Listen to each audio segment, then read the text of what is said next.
শাকিব ভাই আমার ইন্সপিরেশন। যখন আমি অ্যাওয়ার্ড পাওয়ার পর বললাম, তখন একদিন ওকে আমার আমার ফ্রেন্ড, আমার বন্ধু বান্ধবরাই, আমার কলিগরা আমাকে ধরলো যে অ্যাওয়ার্ডের ট্রিট দিতে হবে। তো আমি বললাম ঠিক আছে, ওকে অ্যাওয়ার্ডের ট্রিট।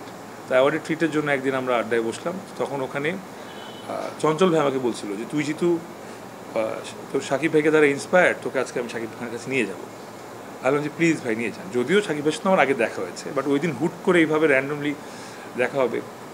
সো তারপর ভাইয়াকে ফোন দিল। ভাইয়া যখন বললো যে এই তো অতীত তোমার সাথে দেখা করতে চাই ভাইজান, নিয়ে আসবো নাকি? তো ই ওয়াজ লাইক, তখন রাত মানে 12টা না 12:30 বাজে। তা আমি আপনার প্রশ্ন আসলে উনি নিশ্চয়ই বলবে যে আমি ঘুমাচ্ছি, বিরক্ত করো না আমাকে। But he was so nice. উনি বলছে হ্যাঁ হ্যাঁ অবশ্যই, এখনই আমার অফিসে চলে আসো। তারপর ওখানে আমরা সবাই গেলাম। আমি গেলাম, আমার সাথে সিয়াম, জোমান, শরীফুলরা, চঞ্চল ভাই, আমরা সবাই ছিল।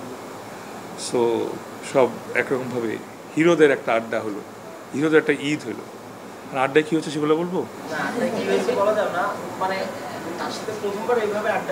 হ্যাঁ, প্রথমবার এইভাবে। এবং সত্যি কথা বলতে আমি ভোর 6টা পর্যন্ত ছিলাম, আর কেউ ছিল না, সবাই আস্তে আস্তে চলে গেছে। আমি এত মন্ত্রমুগ্ধ হয়ে উনাকে কাছ থেকে দেখছিলাম বা ওনার কথা শুনছিলাম,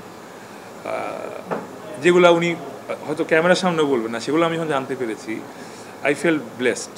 অবশ্যই ভালো। এবং ভাইয়া হ্যাজ ইনভাইটেড আস যে মাই ডোর ইজ অলওয়েজ ওপেন, তোমরা নেক্সট কবে আবার আসবা বলো। সো পরবর্তী নেক্সট কটা প্ল্যান হয়েছিল, বাট যেটা হয় যে আসলে সবাই এত ব্যস্ত যে কারণে বসা হয়নি। ভাইয়া অত ব্যস্ত, ভাইয়া চলে গেল এখন বাইরে।